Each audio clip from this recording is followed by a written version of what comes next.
Sain Patinama tak anggap Doni Tri musuh, tapi motivasi jadi gacor. Persaingan di sisi kiri Persija makin panas, tapi Sain Patinama tak melihat Doni Tri sebagai musuh, justru jadi pemicu agar dirinya makin gacor. Bek Persija Jakarta, Sain Patinama, merespons persaingan dengan Doni Tri Pamungkas untuk fullback kiri dengan cara positif dan penuh kedewasaan. Sejak bergabung pada bursa transfer paruh musim BRI Super League 2025-2026 tanggal 23 Januari, Sain belum mendapat kesempatan starter di tim utama. Sejauh ini ia 3 kali masuk skuad dan 2 kali tampil sebagai pengganti dengan total 18 menit, proses adaptasinya masih berjalan perlahan. Bahkan saat Persija kalah 0-2 dari Arema FC di Stadion Utama Gelora Bung Karno pada tanggal 8 Februari tahun 2026, ia hanya duduk di bangku cadangan. Pelatih Mauricio Souza masih lebih mempercayai Doni Tri yang sudah tampil 14 kali musim ini dan menunjukkan konsistensi di sisi kiri pertahanan. Itu bagus, selalu bagus untuk memiliki pemain yang hebat di posisi Anda, sehingga itu membuat Anda lapar dan bersiap juga, ujar Sain setelah meet dan greet Bank Jakarta dengan Persija di Jakarta Pusat, Rabu, tanggal 18 Februari tahun 2026. Ia menilai kompetisi internal justru membuat setiap pemain terpacu meningkatkan kualitas, bukan saling menjatuhkan atau merasa terancam. Doni adalah pemain yang sangat bagus, dengan talenta yang hebat. Saya baru datang di sini, saya juga baru saja sembuh dari cedera, jelas Sain. Sain memang baru pulih dari cedera hamstring yang membuatnya absen 3 bulan bersama klub sebelumnya Buriram United di Thailand. Jadi, saya perlu tahap demi tahap. Saya telah absen selama 3-4 bulan, jadi saya perlu bertahap, ucap Sain.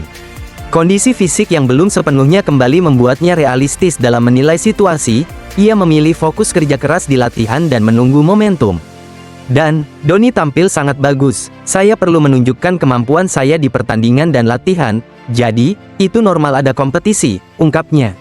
Bagi Sain, Doni bukan rival yang harus disingkirkan, melainkan standar yang harus dikejar, dan dari persaingan sehat itulah ia berharap bisa segera jadi pilihan utama di Persija musim 2025-2026. Jalani debut di Persija Jakarta, Mauro Zelstra ungkap perbedaan besar sepak bola Indonesia dan Belanda. Debut yang dinanti akhirnya tiba. Mauro Zelstra resmi mencicipi atmosfer panas sepak bola Indonesia bersama Persija Jakarta, dan langsung merasakan perbedaan besar dibanding Belanda. Laga pekan ke-21 Super League 2025-2026 mempertemukan Bali United FC versus Persija Jakarta di Stadion Iwayan Dipta. Pada duel itu Macan Kemayoran menang tipis 1-0 dan mengamankan 3 poin penting di kandang lawan. Mauro Zelstra masuk menit ke-75 menggantikan Gustavo Almeida. Meski hanya bermain sekitar 16 menit, pergerakannya memberi warna baru di lini depan saat Persija berusaha menjaga keunggulan hingga peluit akhir berbunyi. Debut itu terasa spesial karena terjadi di tengah tekanan laga tandang yang dikenal angker. Kemenangan ini sekaligus menjadi momen perkenalan sang striker muda kepada Jackmania yang menantikan kontribusinya.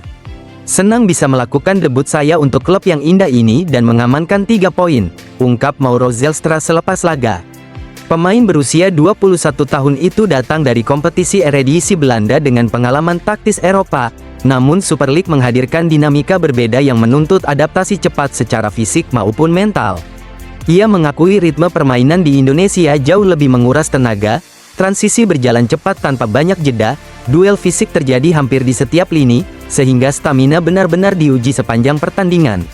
Perbedaan kultur sepak bola terasa jelas. Jika di Belanda permainan lebih terstruktur dan berbasis taktik, di Indonesia intensitas lari dan tekanan berlangsung konstan sejak menit awal hingga akhir laga. Kesempatan yang bagus bisa menjalani debut dengan Persija. Di sini lebih banyak berlari selama pertandingan. Jelas striker tersebut mengenai perbedaan signifikan yang ia rasakan. Ia menilai bahwa frekuensi lari dan duel fisik di Liga Indonesia jauh lebih intens dibandingkan pengalaman sebelumnya di Belanda. Ekspektasi publik tentu tinggi mengingat statusnya sebagai pemain timnas Indonesia U23. Namun proses adaptasi tidak bisa instan. Mauro mulai mempelajari karakter rekan setim dan memahami tuntutan taktik pelatih.